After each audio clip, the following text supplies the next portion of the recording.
Hey everyone, thanks for joining me. So this is going to be a special request today. Today is the ANZAC Day for my friends in Australia and New Zealand, and it's the 25th of April when they celebrate that, and we celebrate our Memorial Day, which is pretty close to being the same thing. We celebrate that the last weekend in May, I believe. I think that's when it is. I'm almost certain. But it's a very important holiday for, the folks down under. And Jennifer Upcott wanted me to react to 3 Sabaton music videos, and all 3 of them are comparative. They're about 1916. They're about World War II. It's supposedly what they do is they put a lot of words to the songs for for the wars, and so they're from a different country, but still yet I think it's benefiting. And let me just read what she said. April is the month we celebrate ANZAC Day in Australia, and it's probably a good time to remember armed forces from other countries as well. Here are 3 vids from one of my favorite groups, Sabaton, who sing about historic battles and people. I hope you enjoy these as something a bit different. So yeah, I've done one Sabaton song before, and it was the Christmas Truce in 1916, I believe is what it was. Which is a true story too, by the way. So, yeah, this is a little different intro, and it's just we're just going to get right on into it here. Let me bring this up. Okay.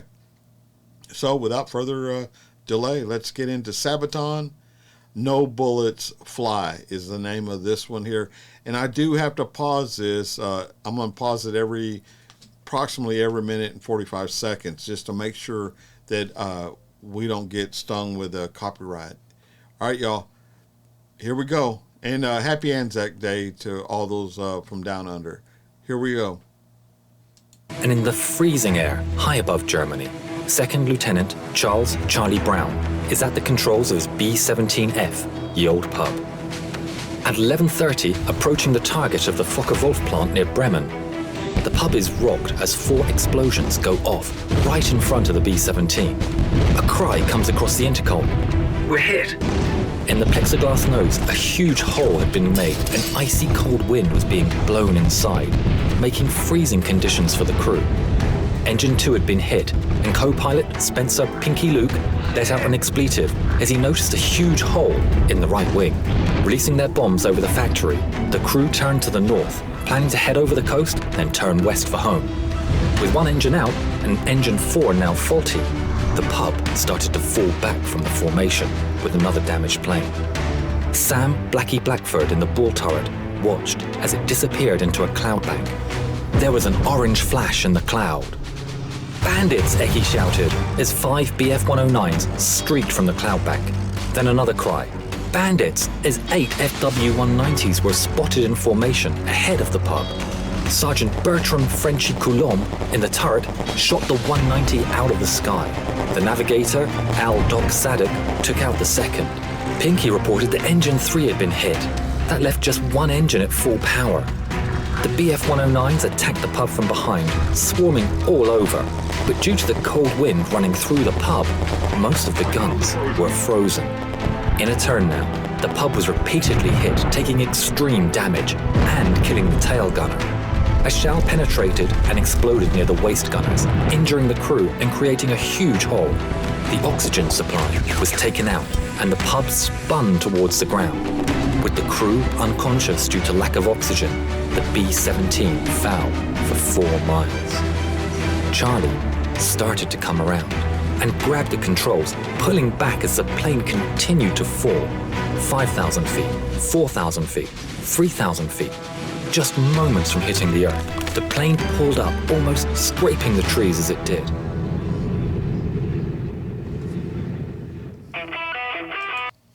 All right, So, like I told you all, I have to pause this. I don't know that the narration is going to be subject to the copyright, but it very well could be. But I just wanted to let y'all know that, one, let me just say something about the guys who fought in World War II. And I'm just going to say this on both sides of the, the Axis and the Allies. These were just some young kids thinking they were doing what was right, and super, super brave. And my God, and they built our country, the United States, and I'm sure, all the other allied countries too. These same guys that came back from fighting over there in World War II, most of them didn't speak a whole lot about it, and they just, they came back and they put their uniform in a box and put it up in the attic, and the next day they reported to the factory and they started building cars or washing machines or houses or whatever, and they built this country into something great. And I think too often we forget what their ultimate sacrifice was, and that was to leave their families and go to a strange foreign land, and not knowing that they're ever coming back. A lot of them weren't married at that time. A lot of people didn't get married that young. But regardless, these are some brave guys, man. For all the allied countries, a word of thanks. So let's now get back into listening to Sabaton sing about it. Here we go.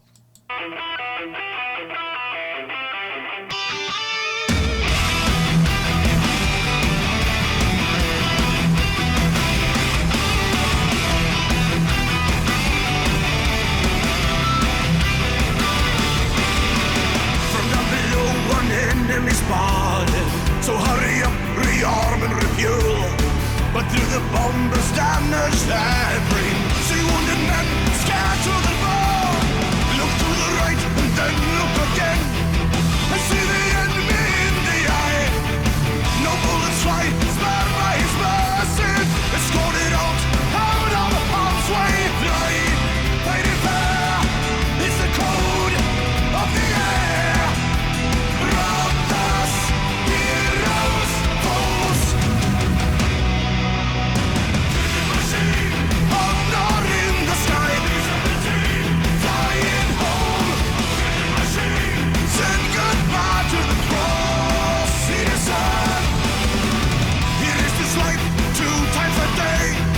Save our unknown enemy. Let's go to safety out of the kill zone. A short salute and that power. Flying, fighting fair is the code of the air. All right, I got to stop it. It's crazy. I apologize, but I do know a little bit about the air war. My background is military aviation. F4 guy, then an F-18 guy. And prior to that, actually, an A4 guy back in 79 time frame. Anyway, I do know some of the stories about once they fatally wounded an aircraft, a bomber, for instance, and they had, I think the crews were they're like 15 people in a crew on one of those B-17s. Once the attacking plane, the fighters attacked it and realized that they had struck a fatal blow to that airplane, and the airplane was going to go down, and they saw that the crew was fighting it to try to get it back to, back to their homeland.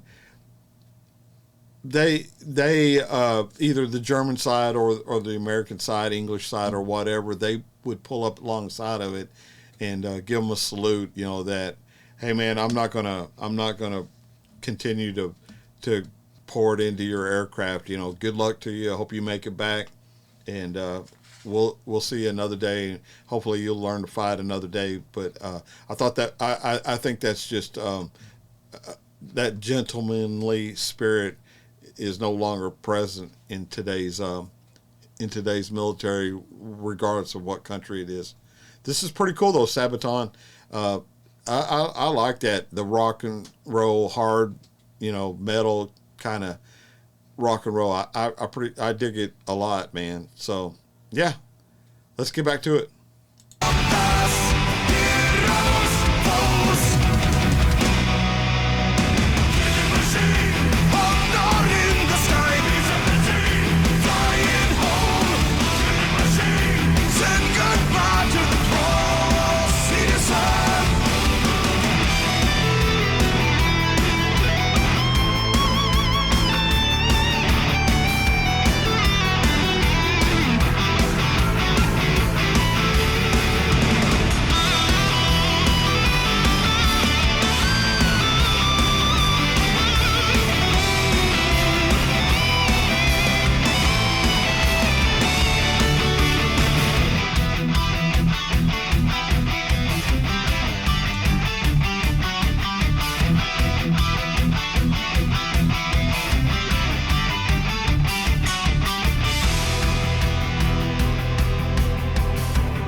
The story was kept secret until 1980. All right, let me back that up too. So actually, they showed what I had just explained, about the opposing pilot would either salute or he'd rock his wings and just to let him know, hey man, you're now safe. You're out of enemy territory. Good luck to you, and hope that you make it back. So apparently, that's what this song is about as well, which I think is pretty cool to acknowledge that that's what they did, and they did that on both sides of the war. The Allies and the Axis, they both showed that kind of chivalry and gentlemanly war fighting. So I think it's pretty bitchin'. Let's see. Let's finish this one out, and then I'll see you at the end. The story was kept secret until 1986, when Brown started the search for the German pilot who had shown mercy on that December day all those years ago. In 1990, Brown received a letter from a man named Stigler, who was living in Canada. Stigler explained that he had been the pilot of the German fighter who had escorted Ye Olde Pub. This video is of their first meeting. Franz, what were your feelings when you met again for the first time? I was so happy as we met that I clapped him and hugged him. It wasn't easy.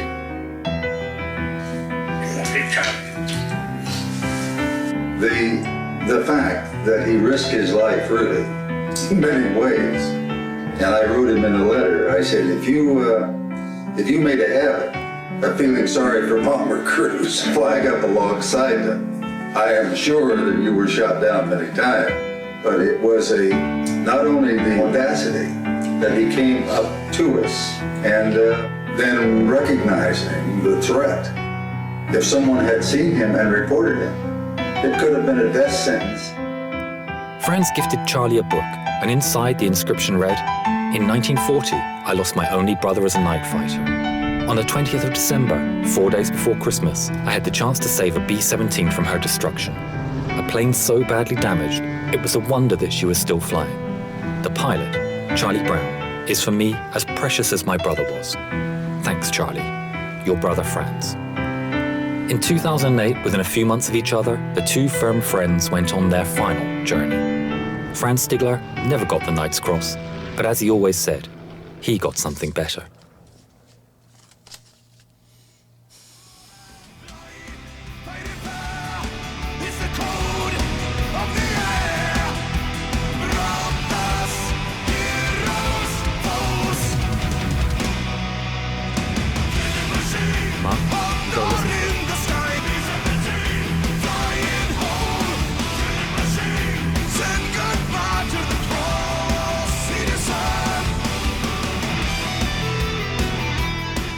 Hi, my name is Jovita Tan Stigler.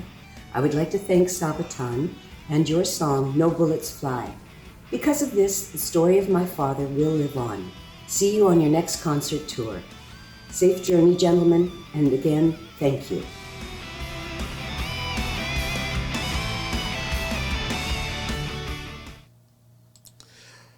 Yeah, jeez, man. Sabaton has got some bitchin' music. I'm not sure what country they're from. Sorry, guys. I know I'm messing up some paper here, but I want to try to get all the ANZAC ones done because it's a special day. So I need to quit fiddling with it is what I need to quit doing. So, yeah, man. That's going to do it for me. This is kind of a long one. What are we at right now? We're at 16 minutes. So I got to get off here, get to the next Sabaton one. There's 2 more coming for ANZAC Day, and that's all from Jennifer Upcott. All right, y'all. Till I see you again, man. I'll catch you down the road. All right, here we go.